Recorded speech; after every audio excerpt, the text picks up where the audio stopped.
My name is Tom Gladney, and I'm a detective with the Michigan State Police's Computer Crimes Unit. We are also part of what's known as the Internet Crimes Against Children Task Force. Our job is to work on anything that has a nexus to the internet or computers where a child could become at risk. This includes everything from chatting on gaming platforms to social media like Snapchat, Instagram, Facebook, things like that. There are a lot of different ways that children can become victims from those platforms, and it's our job to investigate the crimes relating to that. Everybody thinks about the term human trafficking as something that only occurs in the movies or in other countries or even in different neighborhoods, but it's something that is prevalent everywhere. Whether you go to the mall or are just at school, there are predators everywhere that are looking to contact you, and especially through these social media platforms, they can. They can know everything about you before they even reach out to talk to you the first time, and they can learn all that no matter who you are or where you live. So we see youths make themselves vulnerable on the internet in a lot of ways. Primarily, it's by oversharing on the internet, on their social media pages or whatever platform they decide to use, whether that's including every single update about every single day on their Facebook or Twitter account, to putting pictures of every meal they eat and every activity they do up on the internet. What this allows predators to do is to gain background information about their potential victim. They go through and read every single post that you ever made, every post that's public, to know more about you. In turn, they can use this information to befriend you and form an inappropriate relationship. There are a lot of different ways that predators will attempt to befriend their potential victims on the internet to gain their trust and eventually hope to contact that person. This can range from becoming your friend on a game like Fortnite or Call of Duty, whatever game you decide to play. They'll pose as someone who's around the same age as you. A lot of these games have voice chat platforms or texting platforms where they'll talk to you and they'll be interested in the same things you are. They'll talk about the game. They'll buy you things within the game, such as new skins or whatever kind of currencies in the game to earn your trust. And other ways they'll flatter you. On platforms like Instagram, they'll look at your pictures and make nice comments to, build you up, and in turn, that can let them gain your trust to change that relationship later on. So once they've become your friend, these predators like to change the relationship or change where they're speaking to you at. A lot of times they'll move from one platform to another. So Snapchat is a very prolific one that we see right now. So you'll meet someone on, let's say Instagram, they comment on a photo of yours, and you start talking and they seem like a nice person, and they ask you to move to Snapchat.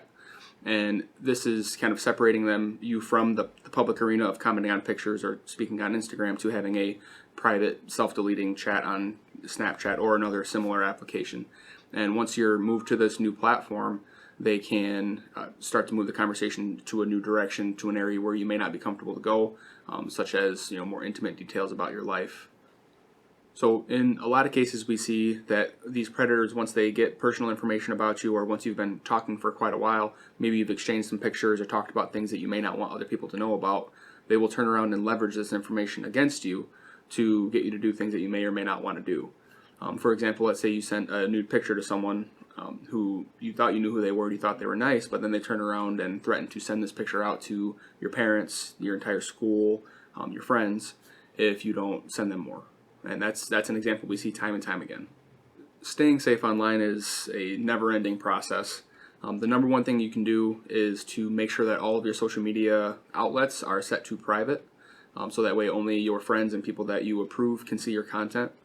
You don't have to stop using social media, but being very picky about who you let be your friend on there is important. For example, only befriend people that you know in real life or have met in real life. And you can post things that you want, but you have to make sure that that's not available to the general public or to anybody on the internet. So the culture of social media nowadays can be whoever can get the most likes and the most follows on their page or whatever image they decided to post that day. And this can be attractive because of the instant gratification that you get out of so many people liking your picture. However, changing that gratification to have it come from people that you know and respect, as opposed to how many people you can get to like a picture, should be more important, because your self-worth should not be tied to the number of likes you can get. You need to spend time focusing on the people that you know in real life and not random strangers on the internet. The thing about the internet is that it can reach you no matter where you are, whether you live in a 10-bedroom house or a 1-bedroom apartment. Everybody has the internet nowadays, and it's usually on your phone, always in your hand, and so that these people can reach out and talk to you no matter who you are, or who you live with, or where you are. Some examples of things that have actually happened in Michigan. One case that I worked, a victim was speaking to someone who she met through Snapchat, and just sharing pictures about herself and sending snaps back and forth. There were things in the background of the pictures that she never even realized were being noticed by the predator, and they were able to pick up on the fact that she had and cared about her pets. Well, what this person did is they turned around and then threatened to harm this girl's pets unless she did what they wanted.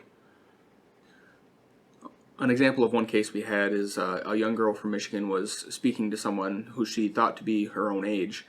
This person lived out of state, and they maintained a long-distance relationship for quite a long period of time, more than 6 months.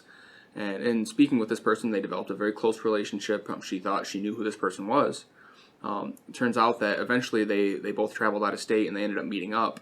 Well, this person she had a relationship with actually turned out to be a 35-year-old man who had been pretending to be her age for a very long period of time, and was able to then take advantage of all the information he had learned about her to arrange to meet her.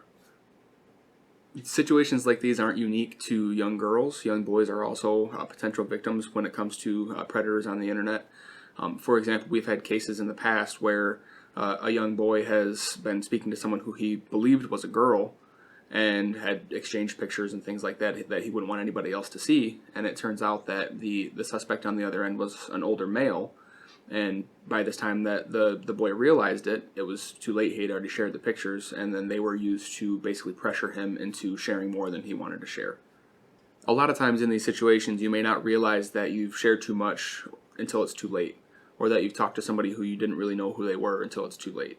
If you find yourself in this situation, it's never too late to come forward and tell somebody to start solving the problem.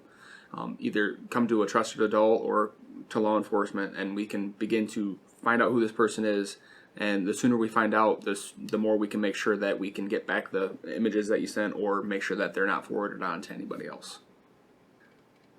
Even if the person that you're talking to has sent you pictures or somehow proven that they are the same age as you, just keep in mind that it's very easy to grab these images from the internet or somehow fake these images, even on applications like Snapchat, to make themselves look younger or to use completely fake images. So even if you think you know what this person looks like, they could be faking it. Just things to keep in mind. Nobody will give you anything for free, and if something is too good to be true, it probably isn't. If you happen to find yourself in a situation where you realize that you have shared too much, or you're speaking with someone who you didn't really know who they were, just keep in mind that it is never too late to come to a trusted adult or come to law enforcement and tell us what's going on and let us start helping you solve the problem.